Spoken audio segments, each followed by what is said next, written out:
Hello, and welcome to the Bite-Sized Theology Podcast, Extended Edition, Episode 30. Coming to you from three fellas who have little to offer the world in terms of intelligence, but here it is anyway.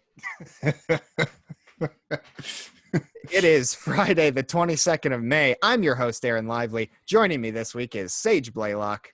Intelligence is overrated. And John McCord. That is the sentence uttered by those who do not have it. Very true. Very true. Well, and so episodely tradition now. What's your quarantine ranking? Scale of 1 to 10. Let's make this quick. Quarantine ranking. Yep. How's it going for you? 5.75. Wow, that's dropped precipitously. Well, So I mean, is your hair growing out the only reason, or is there other? so it's actually getting hot now, so I'm just sweaty all the time. It's the worst, and my hair's too long, so I'm using way too much 2-in-1. Like normally this would last me a lot longer, but I have to shower once or twice a day, and it's just miserable. Can't you use less 2-in-1? I have more hair. I have to use more. Just use your normal amount.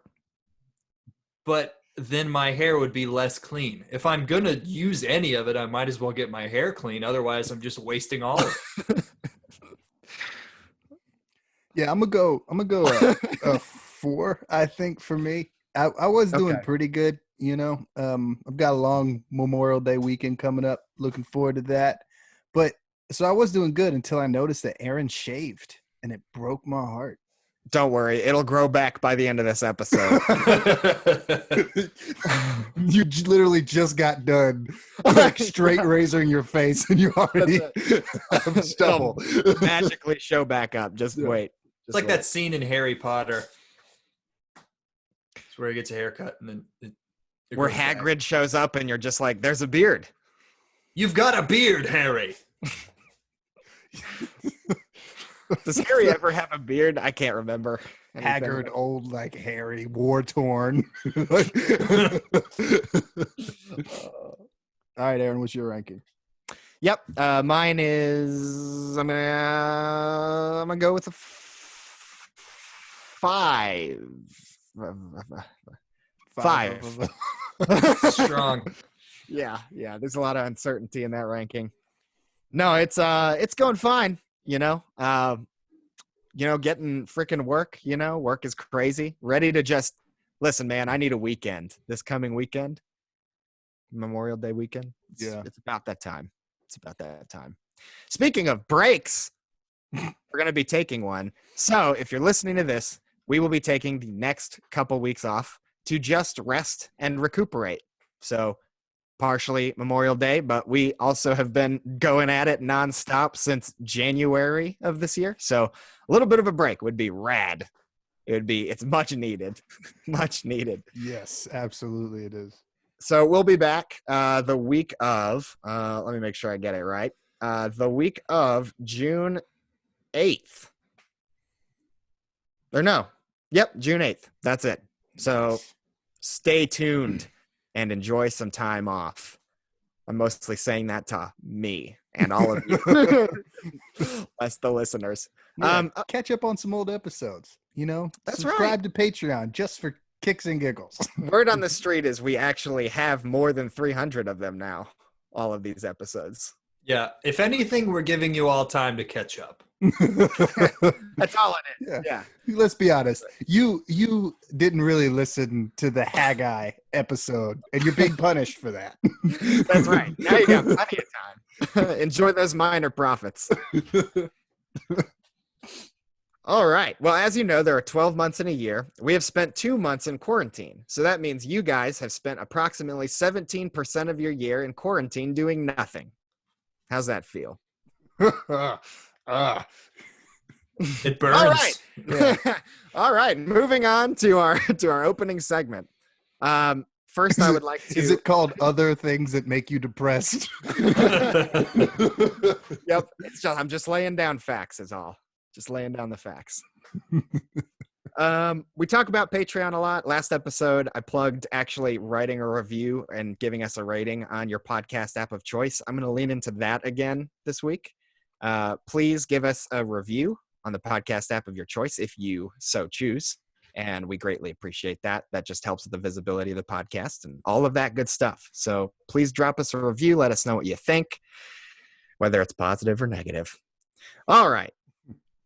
Now, here we go. This is our opening segment for this week. Would you rather? So, depending on time, we may truncate this a little bit, but we're going to get started. I'm just going to start throwing them out there. Are you ready? Those of you out there probably know how Would You Rather works. If not, well, take a listen. Take a listen to this. Here's an example. Yeah. Would you rather have only one eyebrow or no eyelashes? So I'm going to go one eyebrow because I have been told by numerous people that my eyelashes are my best feature. That's impressive. Whereas I feel like my eyebrows really don't even crack the top 10 of best features. So I'm not going to take that big a hit in the attractiveness department. So one eyebrow for me. Are we talking unibrow or are we talking like one eyebrow like over the right eye? I think you have to choose an eye for the brow. Okay. I think so. So here's an idea. Can you do a half eyebrow over each eye? Just like a fluffy caterpillar over each eye. A fluffy half caterpillar. I can't accept stretching the rules that much. It's just not going to work. Just not going to work. But I'm going eyebrows, no eyelashes, mainly because I always look like I squint anyway. So I feel like like you wouldn't see much, you know? Like I don't know why my eyes are consistently narrow, like I'm looking over the horizon in a Clint Eastwood movie, but it just is what it is, you know? Now, I've always been told that like eyelashes actually serve a function on your face and they like keep dust out of your eyes. Is that actually true? Let's be honest. Is that true? You guys are medical doctors. We're about to find out. We're about to find out. You know what? I'll keep my eyelashes. I don't want to be wrong about this, you know. That was very suspenseful. You kept us waiting. I always like to make sure that people are like checking their podcast apps to like something break. My app crashed. There's also a functional argument because what do eyebrows do functionally? They're like, you know, male nipples.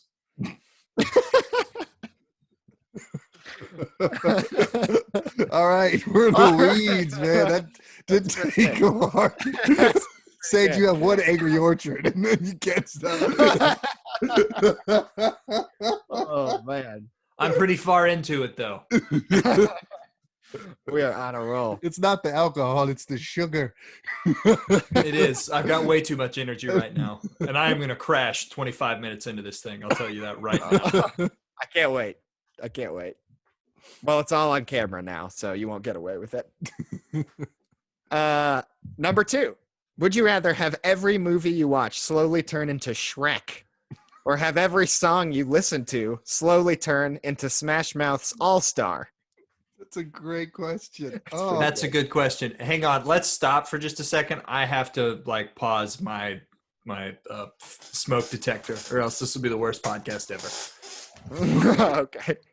Sounds good. I'm leaving all this in, by the way. Oh, we are? Okay. I'm not editing anything out. We're just rolling. All right. We all love your shirt is incredible. Yes, Sage. your shirt. Oh, thank you. I appreciate that. It's just Ron Swanson's face. Yes, it is. All right. Anyways, back to the topic. So the question I have is, does it start off, like if I'm watching Schindler's List, do we get... Does Donkey jump in at the beginning of the first act? Yeah, like, does Liam Neeson slowly get a little bit more plump, right? Ray Fiennes gets a little bit shorter. And his head gets a little bit larger throughout the movie. That sounds like it'd be too interesting. I would want to see every movie turn into That's Shrek. what I'm saying. I'm saying that would make it better. That'd be awesome. If we keep our knowledge of movies and then just get to like go back and rewatch every movie we've ever watched, slowly turn into Shrek, that sounds incredibly enjoyable. More so than like music, because that happens every like 3 minutes. But movies, we'd watch, you know, like these dramatic actors, like just slowly. Suddenly their voice turns into Mike Myers. That's pretty good. So if that's the case, if every movie slowly transitions, then I'm going that one just for my own enjoyment. That's a good point. How do you feel, Sage? That's fair. I think that's a solid observation. So for me, when I read this, I was thinking, you know, for a lot of songs and a lot of movies, this would make them a lot better. I mean, think about Katy Perry's Dark Horse. No, I won't think about that song. If it turns into All Star by Smash Mouth, it becomes a better song. I think everyone can agree on that. Even Katy Perry will agree with us that that's the case. So I think there's an argument for each one, but I agree with John. I want to see how I want to see how Saving Private Ryan goes when it turns into Shrek. Figure out what movie would be the best. If the movie slowly transitioned to Shrek, like what movie would be? Schindler's List is pretty close. That's an amazing one. Pretty great. Django Unchained could be really good. Like I'm thinking like A Few Good Men, but it only kicks in at the very last court scene. Like I'm entitled to answers. Donkey's on the stand all of a sudden. They're all in a swamp. Oh my gosh. Yeah. I don't even know if I have an answer to that. I feel like now I think it's just, would you rather have the best movies you've ever seen disappear and turn into Shrek? Or would you rather have the best songs you've ever heard turn into All-Star? That's a tough one, man. It's tough. Can't do it. I don't know. But I'm going to choose movie. It sounds way more visually interesting. Yeah. Let's go with it. All right. Number 3. Would you rather never get lost or never lose your balance?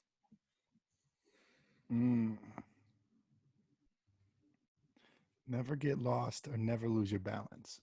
I feel like my life would change a lot more if I said I'd rather never lose my balance, because there was a time in my life where I wasn't a bad athlete, but I've also never had incredible balance. Whereas I have a pretty good sense of direction, which is necessary because Jamie actually confuses left and right all the time. It's one of the funniest things I've ever seen.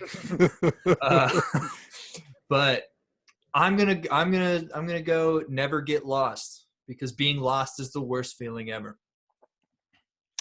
That's fair. That's so hard, because my thing is the McCord family are staggered with great athletes, and then there's just like me at the tail end of it. But the one thing that I've always been great at is not falling down. Right, that's why I was great at football. Not because I'd break tackles, I just wouldn't fall down. You almost already have that then. Yeah, right. But in everyday life, I trip a lot, but I never fall. But I'm terrified that one day that's gonna go away, right? And all of a sudden I'm gonna be 40 and just busting my face all the time because I never learned how to walk correctly because I just counted on not falling. You were just relying on natural talent. Exactly. That's all it was. Yeah. Oh man. I feel like it would take a lot of the tension out of growing old if you never lost your balance, right? Life alert, schmeifel alert, you know? But you're still getting lost, so you still need life alert. You can't avoid life alert, John. Yeah, you're life alert it comes for us all. One way or another. Yeah. I'm gonna go never lose your balance and then just brag about it all the time and be standing on one leg being push me. Let's go. Also, where are we? Oh man. All right. I would say I like making people laugh. So losing my balance is pretty funny. Let's It's be true. honest. I love falling over. I love when people laugh at me for falling over. Okay, Chevy Chase. So I've been rewatching Community, by the way, John. I think you said you were recently too. Aaron, I actually think you said you were too. But yeah, Chevy Chase just in the early seasons just, sells out for the slapstick, and I love it. Yeah. It's all pretty funny.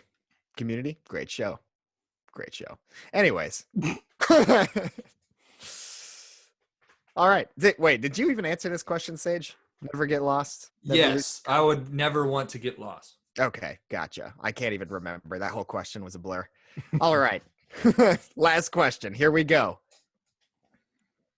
Would you rather eat an entire bag of hot dogs or an entire bag of hot dog buns? You're a monster. You are a monster.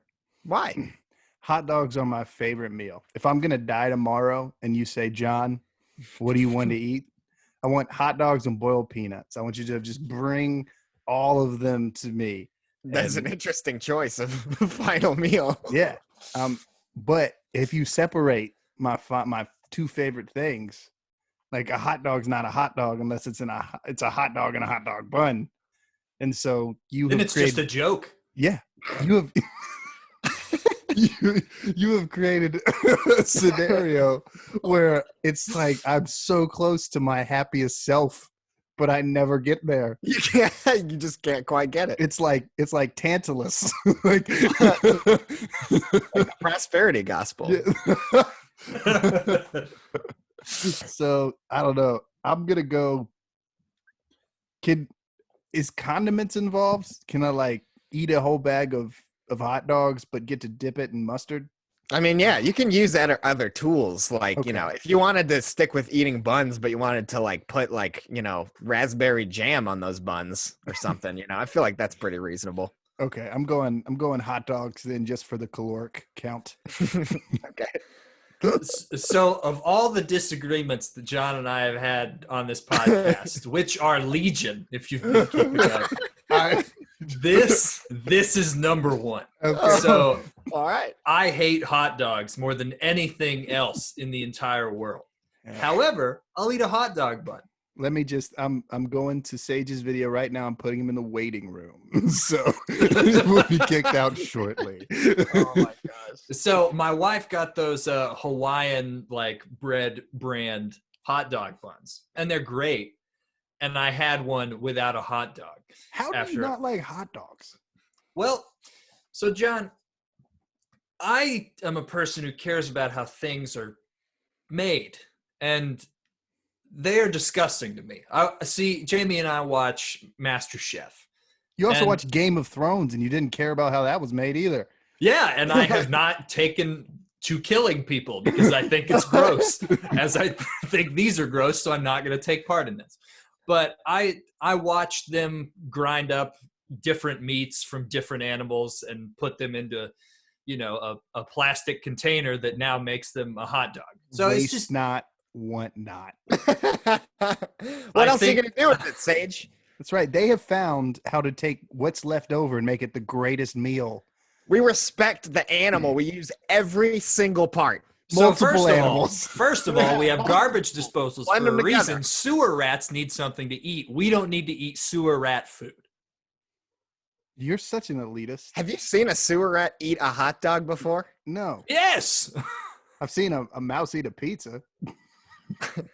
I don't know what that has to do to pertain to this conversation, but it's just an interesting factoid. Yeah. Thanks for sharing. Yeah. Sage, you're like most of your taste in movies. It doesn't surprise me that your taste buds are also incorrect. Like it's the perfect meal. It all adds up. It all adds up. How could it possibly be the perfect meal when hamburgers exist? Because hot dogs exist. Who genuinely thinks that hamburgers are not as good as hot dogs? Me. So we've got one. Okay, we have one for Anywhere. Your side. Aaron, settle the debate. Well, you can put anything on hot dog buns. Yep. Anything. Like, You can draw anything on a piece of paper. Does that mean paper is the best food in the world? No, but you don't eat a drawing. Maybe this is the problem. Maybe you've been eating drawings of hot dogs this whole time, just mistaking them for You know how to do analogies. My deceptive analogy didn't work, and I'm disappointed in that. So what I'm trying to say is, if I'm choosing between, I have to sit there and eat a pack of 8 hot dogs with nothing around them, or I have to sit there and eat buns that I could put anything on. I could chop up a hamburger, sprinkle it on those buns. Philly cheesesteak. Scarf it on down. Philly cheesesteak. There it is. It's like a sub sandwich. It's like a hot dog is like a mini sub sandwich. And you could actually make it into a sub sandwich if you didn't have the hot dog. So hot dog buns all the way. I agree with that logic. I'm not arguing with that logic. I just, once again, I find myself looking at Sage being like, how are we friends? Like, like, was it that good of a flag football season? John, we've been in the second half of Act 2 of a buddy cop movie for 6 years. We've gotten past all of this stuff for the most part, and we're figuring it out, and we've learned that we love each other. I don't know. I feel like the sequel's coming. It's just gonna be worse. I don't know. Bad Boys for Life or whatever this one is. I think it's the 4th one. Good reviews. Better than some of the other ones. I don't know. I just want a hot dog. The best is yet to come for us, John. Just bring me a hot dog. This is the sweetest thing I've ever seen. I don't have a hot dog. I don't want a hot dog. I'll just take buns with whatever's on it. I'll eat Sage's hot dog. Oh. He doesn't want it. I'll take his. I'll have 2. Yeah, sure. Whatever. Whatever. All right. On that note, let's transition into our main topic. So today's main topic is going to be on small groups. And we're just going to be talking a little bit about that, the role of small groups, some stuff that we've liked and appreciated. We're kind of going at this from like I don't know, we'll talk about some of the importance of it and everything. But wanted a topic that's maybe like a little less weighty than the last 3. So we're kind of leaning into this a little bit, and we'll share a little bit about some of our own experiences in small groups and some stuff that works and stuff that doesn't. But John, you'll probably like this. Here's what I have for a quote of the week. A Christian fellowship lives and exists by the intercession of its members for one another, or it collapses. I can no longer condemn or hate a brother for whom I pray, no matter how much trouble he causes me. His face that hitherto may have been strange and intolerable to me is transformed in intercession into the countenance of a brother for whom Christ died, the face of a forgiven sinner. And that is Dietrich Bonhoeffer, Life Together. The hot dogs of theologians. I'm sure he'd appreciate you saying. I'm glad he's not around to hear you say that. Oh, man. So I guess first let's talk about the role of small groups in the church. Are they important to have? Are they not so important? What is their purpose? What do you guys think? Yeah, this has fundamentally changed for me over the last year. Like, I'm currently going to a church that's kind of motto is like, we're not a church with small groups, we're small groups, like, is the church. So with the kind of refrain of, if you have a choice, if you need to miss either Sunday worship or your small group, miss Sunday worship because the small group is more important, right? Before entering into like that church, I thought that small groups was an accessory, really, just like a good thing to have, but not necessary. Like probably a smart thing, but not necessary. And now I feel the exact opposite. I've drank the Kool-Aid, man. I'm all in for like the Christian community being based around groups of like 10 to 15 meeting at one another's houses and really actually walking alongside one another. And I don't know, we'll get into this later, but I've seen it modeled so wrong that it almost kind of like made me sick to it. But no, I'm at the firm belief now that it is almost more. I think that it is the church. Is the best way I know how to phrase it. Mm. Mm-hmm. I mean, the best community I've ever had has been in small groups. I mean, we all met in small groups. So I don't think, especially in like the modern world where church seems to be, for a lot of people, less and less desirable, not a place people want to be. Small groups are a place where even people who aren't necessarily into the idea of church can have tight-knit friendships. It's a place where you actually do have to interact with the people in your group, and you meet them on a weekly basis. So I mean, I just think it's been great for me personally, because as an introvert, it's more difficult for me to be in a gathering of 60 to 100 people and be able to have a conversation with anybody or be able to easily mingle with people. But if it's a group of 10 to 15 or 8 to 15, somewhere in that range, that is a group that can have really, really deep relationships. And then I think that some of the best mission work within the community can come from that, when there's sort of a shared trust between the people in the group.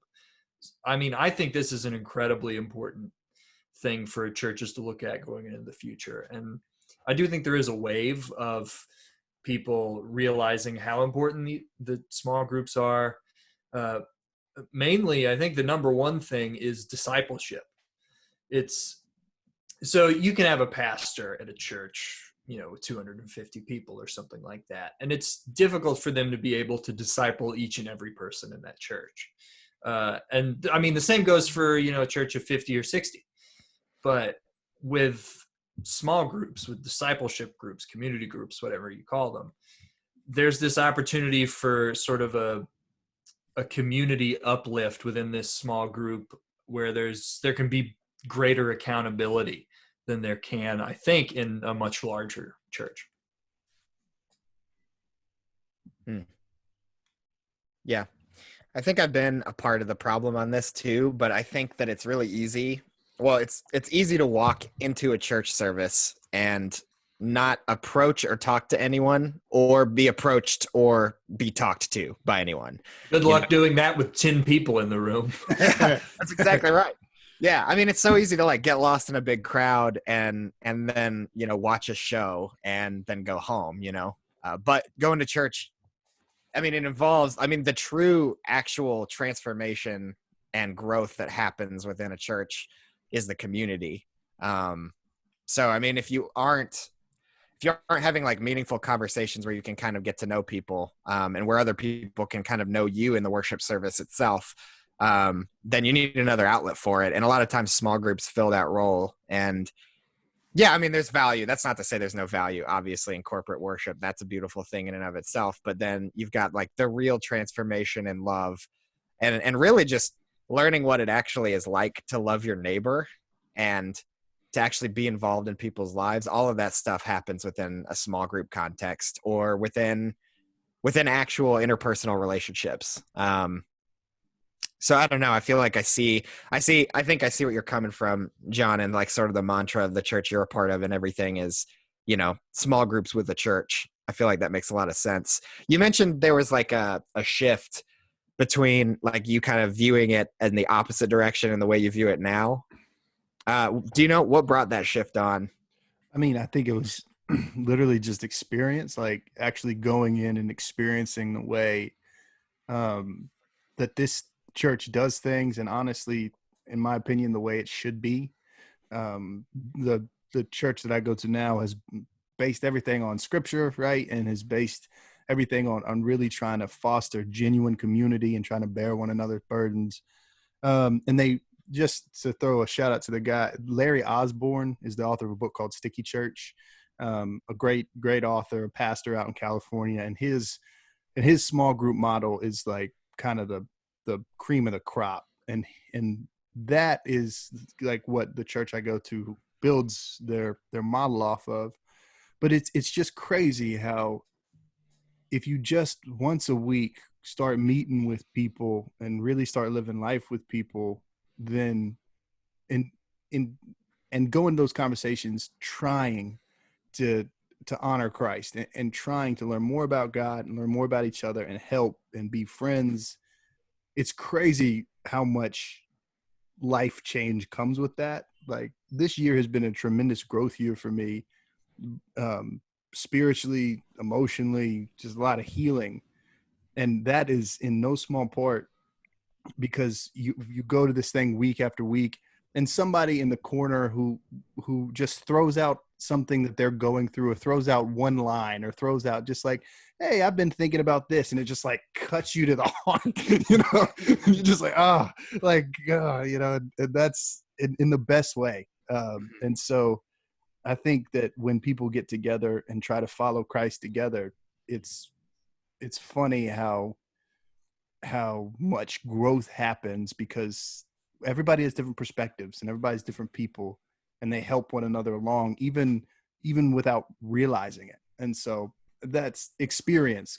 This year of experiencing genuine community and genuine small group for me has like, hopefully I don't forget it, and hopefully I don't go back on it. But I think it is the church. I think it's the way that the church should be modeled.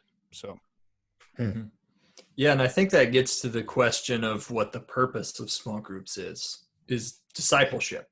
So obviously corporate worship is very important, and you can have that in much larger groups at your church. But there is that extra level of discipleship that you can get with a smaller group, greater accountability, all of those things, sharing experiences in a way you can't do in a mega church of 4,000 people, where you can be like, hey, let's go around and everyone tell us about your week. You'd be there for days. So there is, I think, just this greater level of discipleship. And it's also important to note, like, that is what the original early church looked like, with small groups. It was people meeting in, maybe a dozen, possibly more, usually less, in people's houses, trying to hide from the government who was trying to kill them. So there's a reason that small groups are so deeply embedded in the design of what Christian community, what the church looks like. And it's because that's how it's always been. Jesus had a group of 12, and then a slightly larger group of about 70. But this group of 12 that were his closest people that he worked with and continued to minister to and sort of be the pastor of. So there is that model going all the way back to the beginning. Mm-hmm. Yeah, definitely. And yeah, you interact with a whole bunch of different people. It's like, you really learn a lot about like unconditional love if you're around people you have differences with, or your personalities don't always gel, and so that small group environment can be a place for that to sort of flourish. So like, I don't know, do you guys have any thoughts about what a small group should be like and what it shouldn't be? Vulnerable is the first thing. Like, it should be vulnerable. It should be real, and I think many people probably have experienced this. I know that we have, of sometimes that group, a small group, can become more like a righteousness, holiness competition, where it's just like, it seems like people are trying to act perfectly and put on more like, I'm great. I'm wonderful. Y'all need to be like me. And these 10 people can witness how great I am. And then it's just like one-upsmanships of like fake righteousness. Right. But in actuality, that place should be the small group, and somebody's home should be a place where people can go and like, man, I'm struggling. Like, I'm hurting, and like, I don't even believe today, like, be that vulnerable, be that honest. And I think I think all it takes is really a couple people to be vulnerable to set the standard for the group of just like, let's all be uncomfortable. And then what'll happen is we'll all get very comfortable with being uncomfortable with one another. And that's like one of the definitions of friendship, Definitely. Yeah, and I think this is pretty connected to that, is a place of trust. So in a much larger group, it's more difficult to bare your soul, time considerations, but also I don't know how much I want all of these people to know about me. Whereas in a small group, ideally, you're in a situation where you can build trust with this group and keep keep secrets and things like that from getting outside of the group. So people can be vulnerable, but because we trust each other, it's okay to be vulnerable because you know that you're not going to be used or abused or whatever the situation may be, blackmailed even, where we can have a space where you don't have to worry about that being the case so that we can be vulnerable. So I think that is maybe the most important thing that that group can be, is a place of trust. Definitely. I think like some of the best small groups, or some of the most vulnerable small groups that I've ever been a part of, has sort of started with the leader sort of going first and like telling their own story and just being totally candid about stuff that they've been through and how they came to faith and some of the things they struggle with, and just being totally honest about that. And so, yeah, I think it's like you guys are saying, where it really only takes a couple people to be vulnerable and to kind of create that environment. Do you have any thoughts about like what it shouldn't be? Fake. I think John, Yeah, fake is Yeah. my thing. Like the like you shouldn't be trying to impress anybody in your small group. Like too often we try to, like, we put on our Sunday bests and then we like extend that to our personalities and our beings themselves. So like we're not just putting on a tie and a suit. We're putting on like, now this is the person that I'm going to be, and I'm going to walk a little different. I'm going to talk a little different. I'm going to act different. And then Jesus will love me different. It's just like, no, like be one person, be consistent. And the nice thing about meeting with people that much and inviting people into your life that vulnerably is you can't fake it for that long. Like you just can't. Like you'll burn out after like a couple of years. So I think fake. It should not be fake. It should not be a competition, and it should not be that. How, and that could be just prognosticating, but I feel like a lot of times it can become, Christian community can become that like holiness, righteousness, holier than thou competition, and that is just it's just not good. It's not good in the biblical sense. Like Genesis 2, not good. right from the beginning. Yeah. I think something else that's important.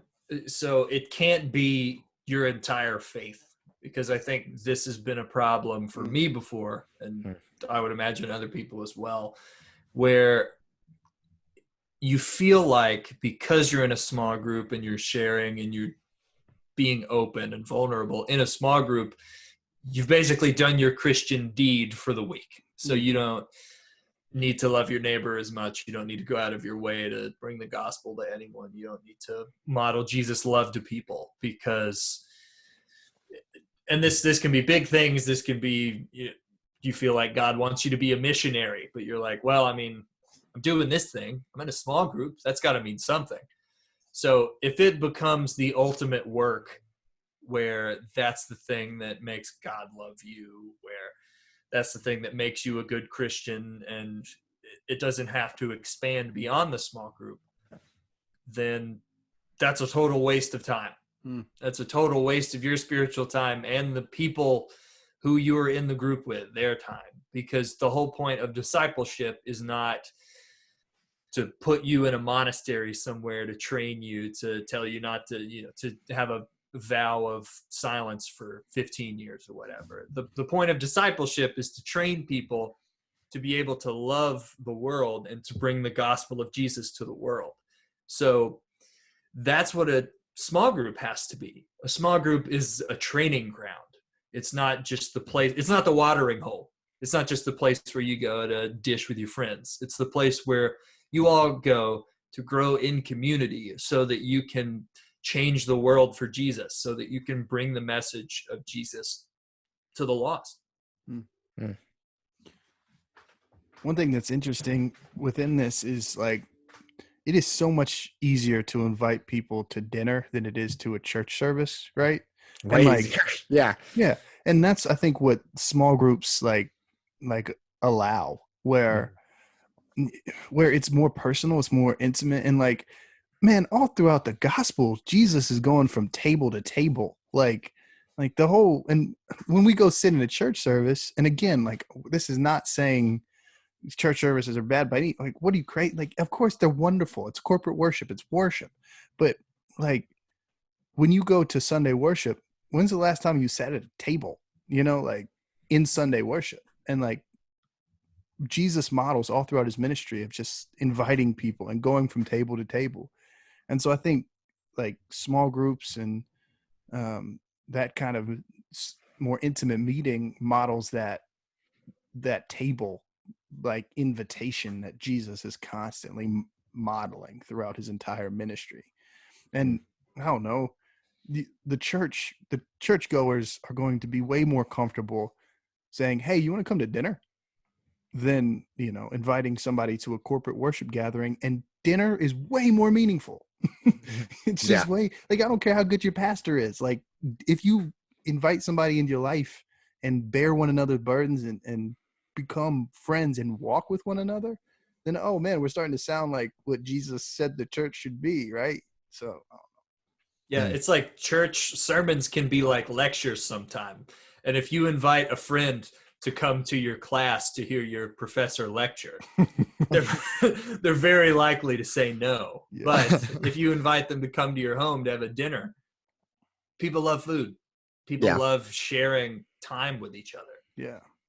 Yeah. And people like friendships, it's good to have people over and just, I mean, they may want to meet people anyway, Mm-hmm.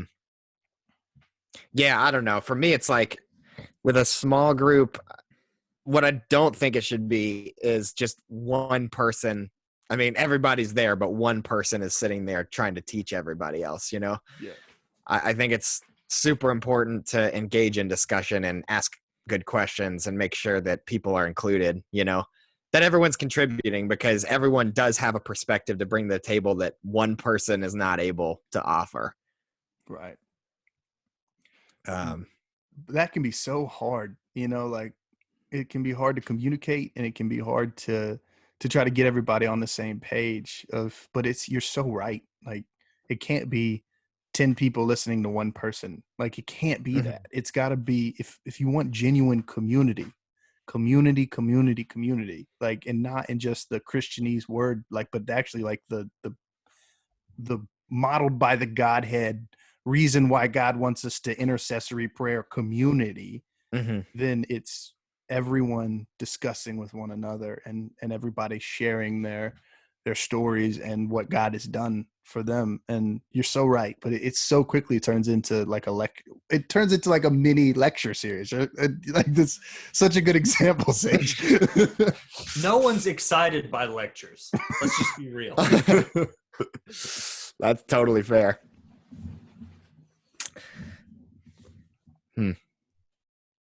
Yeah, definitely.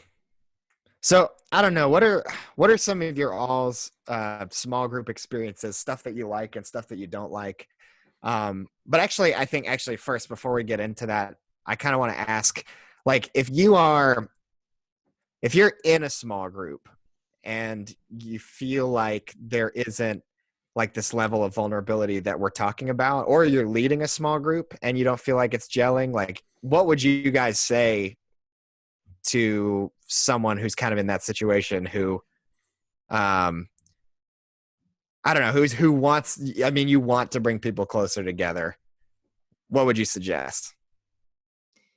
I think it's important both for leaders, I think especially for leaders, and also for anybody else who'd be in a small group, is you can't make people be vulnerable, and you can't make people put themselves out there. Some people just won't, for whatever reason, or not right now at the very least. Because I've had to leave a small group before because it just didn't connect. It felt cliquey. not everyone was involved and included in a, a sort of wholesome kind of way where everyone felt like they could be themselves and really lay their heart on the line, in these big conversations about life and God and everything. So that's something important, because like we talked about in John's deconstruction episode, everything is not built on your effort. Everything we reap in terms of harvest in Christianity is not built upon how hard did I work. God does the work in people's hearts. We are called to love people. We are called to bring people the gospel, to lead people as best we can in certain circumstances. But people have to ultimately take that final step themselves to be vulnerable. So don't feel like that's on you if other people aren't being vulnerable, or the people you're leading aren't being vulnerable. And if you can stay in the small group, try to. I think it's very similar to maybe not quite exactly the same as leaving a church, just because I think small groups can, in my experience, kind of be all over the place in terms of age groups involved and all these things. But I think it's very important to try your best to, at least for yourself, be as vulnerable as you can be, trust as much as you can, be yourself, put yourself out there, basically. And it can work. When it does, it's a beautiful thing, and you can create incredible friendships, and just an unbelievable amount of discipleship and growth can come out of those situations. But it's also important to do that, because even if you're in a situation where it's not a great group, where other people can see your example of trying to be vulnerable and trying to do everything you can to make this group actually be about discipleship, where you can inspire someone else to do the same. Mm-hmm. I don't know. I think as leaders, like if you're a leader of a small group, you who got to set you got to set the example, right? Mm-hmm. Like, and so it's really hard for people not to be vulnerable when the person leading the small group is being very vulnerable. Not impossible, but hard. Mm-hmm. And so I think like it's a call to any leader of a small group, and like even the epistles, like even Paul's letters, and like probably were being written to small house churches, and like they looked a lot more like a small group than they did a mega church. Like that's just factual. And so if you were a small group leader, like you have a very important role, and way to go. Like, like that's just something. And so be vulnerable. And if you're not in a small group and you have a lot of like kind of disconnected, like really great friends, like I would say just start one, like it doesn't even have to be connected to a church. It can just be, hey, 7 people who I genuinely enjoy hanging out with. Do you want to meet and eat together once a week and like, you know, like talk about how cool God is? And like the most successful churches, like most of the time, spring out of that, right? Because that whatever that vulnerability, whatever that intentionality, whatever that community is what people really desire.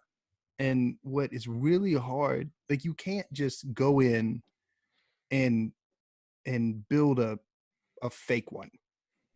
Like it takes time, and it takes effort, and it takes tears, and it takes visiting one another in hard situation, and it takes sitting with one another to build this community that is a community. And so I don't know. I think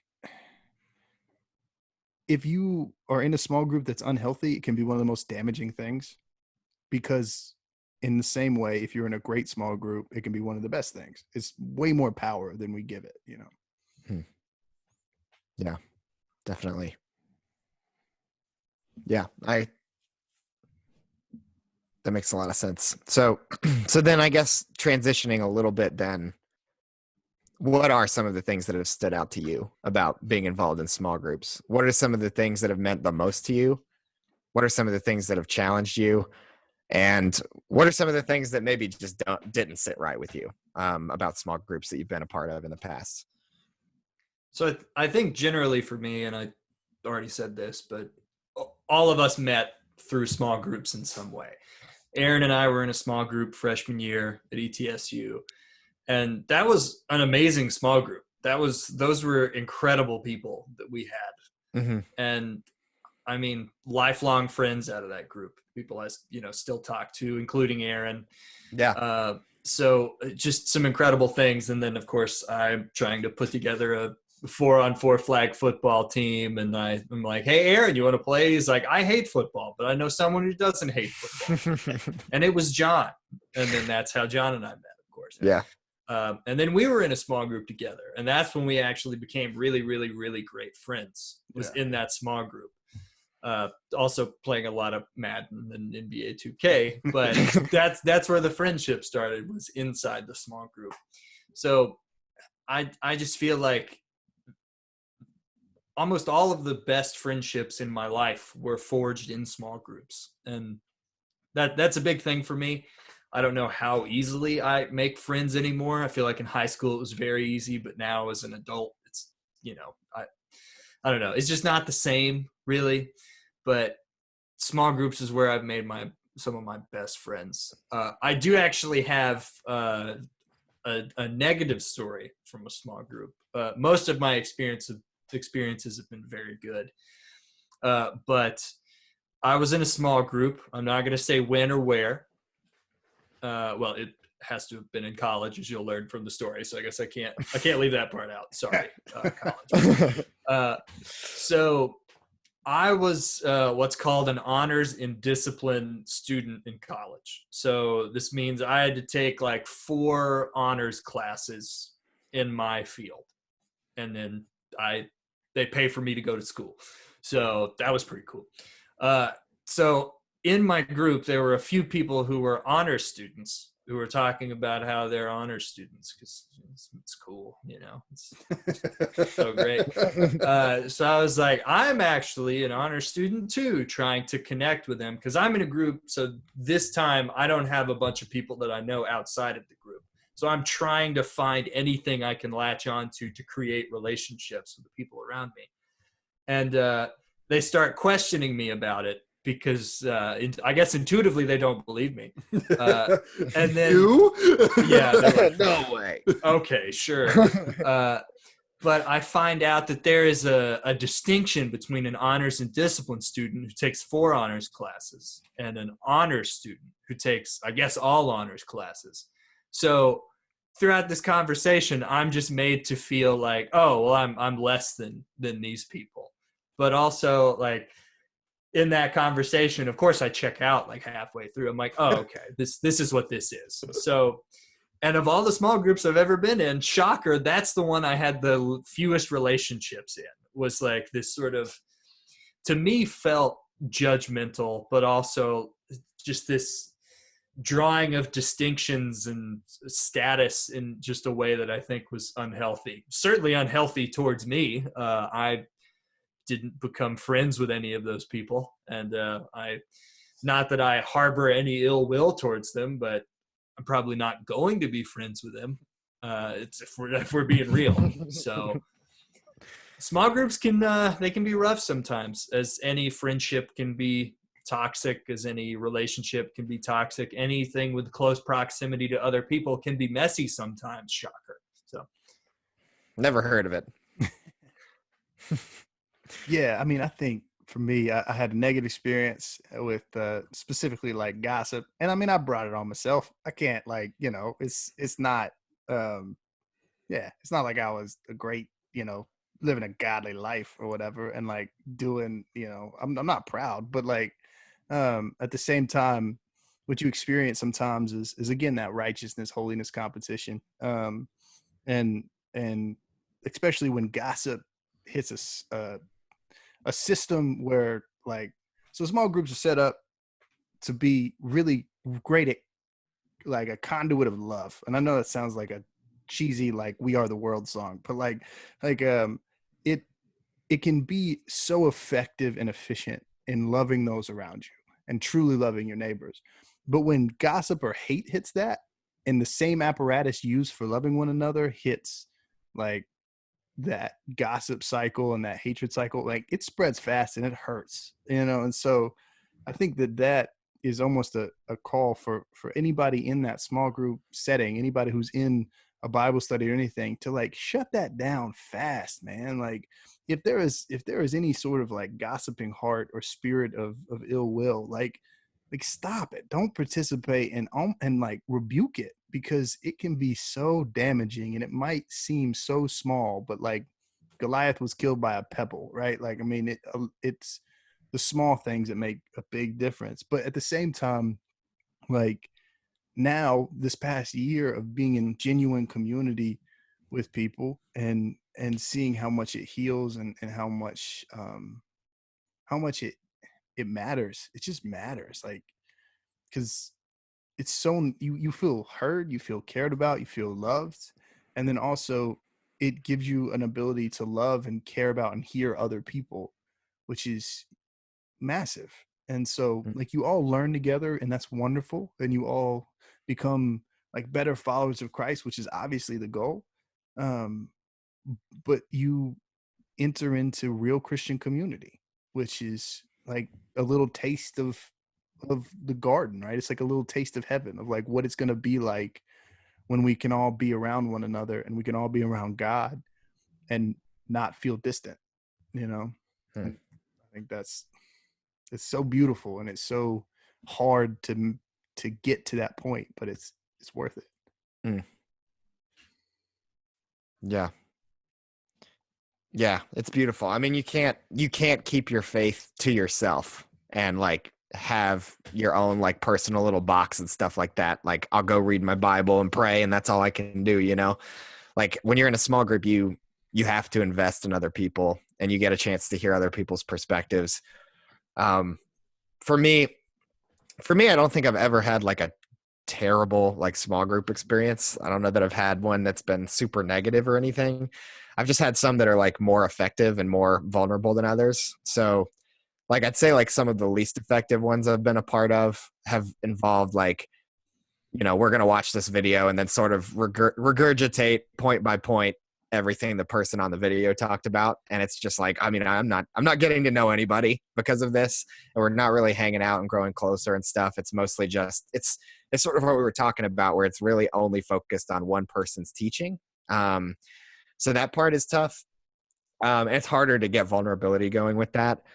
I think one of the other things that's been interesting to see is like, I feel like I've had two completely opposite ends of the spectrum small groups in terms of like, what is the balance between rotating other people into the group and also, or shutting people like out of the group so that you can become closer as your close-knit group. Because when I was in, so like one small group I was a part of, we were always rotating anyone in who was interested. Which is not a bad thing in and of itself, because like obviously people who want to get plugged into a group and like other groups are closed off, they can come in and have a place. The problem is it hurts vulnerability because it hurts trust, because you start to build relationships with this one specific group of people.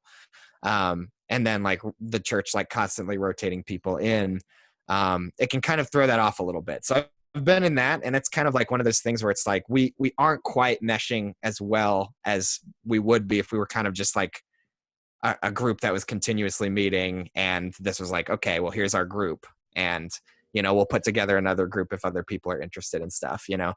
And then the flip side of that is, and this actually was one of the best small groups that I was a part of. It was while I was in Colorado, is when I was going through the divorce and everything, and I was in a small group with just like 4 other guys, and it was just those other 4 guys. I mean, no one was rotated in. I think the problem was that you would have people who would like express interest in joining a small group. They called them cohorts. But then they'd have to like wait on a waiting list in order to get into one. You know, they would do like an annual sign up thing. But you end up like with people who come into the church and they're like, we want to get involved and we want to have that level of vulnerability and meet people, and you just really can't do it, you know? So it's tough because you want an outlet for that, but you also sort of want to build trust with a group of people and be able to have that reliable group of people around and to really invest in those people's lives, you know? And I felt like I did become a lot closer to, you know, a sort of a static group of people as opposed to the group where it was just very fluid, people constantly coming in and leaving and stuff, and the group changing shape over time. So there's been, I don't know, it's kind of tough to figure out what exactly the happy medium is, because both have strengths and both have weaknesses and everything. But yeah, I mean, and in the one where it was just me and those 4 other guys, it was like we would just spend maybe the first hour. I mean, it was sometimes it would end up being like a 3 or 4 hour group, but that's because it was a lot of times us just like catching up, having a good time, having a beer, and just talking about each other's lives and stuff and what's going on. And, you know, we'd get into the Bible in the second half and everything and start going through that and praying through it. And I don't know, I like that format. I think when you can sort of create a space for people to catch up, you know, to actually be invested in people's lives, to say, how was your week and stuff, and to be able to check in there. I think those are some of the most powerful groups I've been in. So I guess the only thing I would say is like Bible study is very important, but at the same time, I also wouldn't do that to the extent that you're neglecting like the actual relationship building part of it, because that's just as important. Yeah, you need both. It's got to have both. Like you can't just like, you have to get involved in one another's lives. You have to be vulnerable, but then you need to study the word. And like finding that balance is hard, but like you need both. And but it's just that's what makes community. Like dedication to God's word, dedication to learning more about God and loving God as a group, and the dedication to loving one another. It's almost like Jesus should have said that the biggest thing is loving God and loving his neighbors, loving your neighbor or something. If only we shame he never said that. Yeah. Yeah. If only you would have been more clear. I really wish. I really wish. All right. So we're short on time. So let's do this, okay? Thanks for listening, everybody. That's the main topic. Here comes email land. We're going to launch through this one. This email I'm pulling up comes to us from, you guessed it, Cody. And he says, "Hey guys, it is your most loyal listener, Cody. I recently watched the second Zombieland movie. It was pretty good. I would give it a 6.5 out of 10. Based on how your team has been known to review movies, you would probably criticize it and then give it a 10 out of 10. Yes, Cody. Anyhow, I digress. If the zombie apocalypse happened next month, what would be each of your survival strategies? Also, which one of you would survive the longest and why?" I wish we could give this one more time. Let's do this. Blitz answers, baby.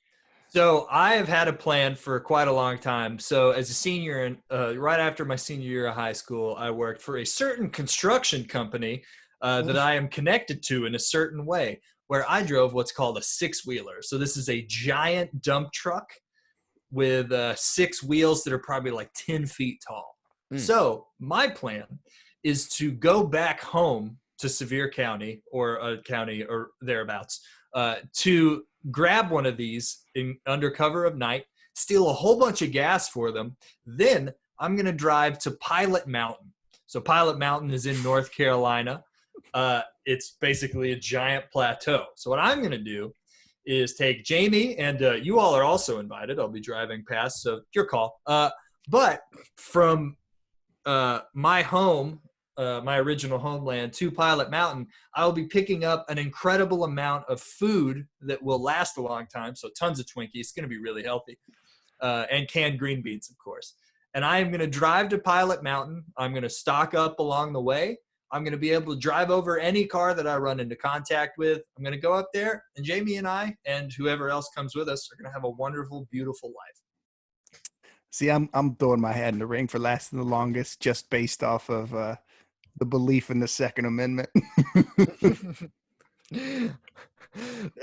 right. Yeah. There you go. So ready is the answer. I will hide under my bed, and I will just survive for as long as Grubhub is available, and I can just have food delivered from under the bed, and zombies can enjoy my my skins and whatever they need afterwards. Yeah, just kind of accept this defeat right from the get-go, because I am the least equipped to handle a zombie apocalypse, without a doubt. All right. Thanks for listening, everybody. I forgot the email land intro. Please forgive me. Somewhere on the island west of the archipelago, there's a land Somewhere with some evil emails gathered together to form a nation of their own, and it's called email land. Okay. All right. If you want to send in your emails, and we really hope you do, please feel free to ask us any questions either about this topic or about some of our last topics. I know we went through some heavier stuff in our last one, so please do feel free to write in. If you decide to, you can also keep your comment anonymous. There's an option for that. But please, we do want to hear from you. We want this to be a dialogue as much as possible. So if you want to write in, you can write us at bitesizetheology.com/contact. So that's on our website. It's bitesizetheology.com/contact. Write in whatever you like, and we will answer it live in our email land segment. All right. So I will now pass it over to John for the last word. Community is important. It's way more important than we give it credit for. It's way more important. It's way easier to invite somebody to dinner than it is to church, because most times when you eat dinner with somebody, that is the church. So I encourage everybody to really get uncomfortable and try to establish that Christian community, because there's nothing really better. It is a direct representation of the way it should be.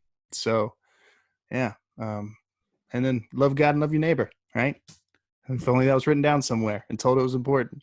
All right. If only the most important person ever had said it. Only the law and the prophets. Right. That's nothing. Seems like an oversight. Yeah. We'll get to it in the sequel. There won't be one of those. Anyways, thank you for listening, everybody. Hope you have a great rest of your day and a great rest of your week. And we will catch you on the next one in 2 or 3-ish weeks. We'll be back in a bit. Thanks.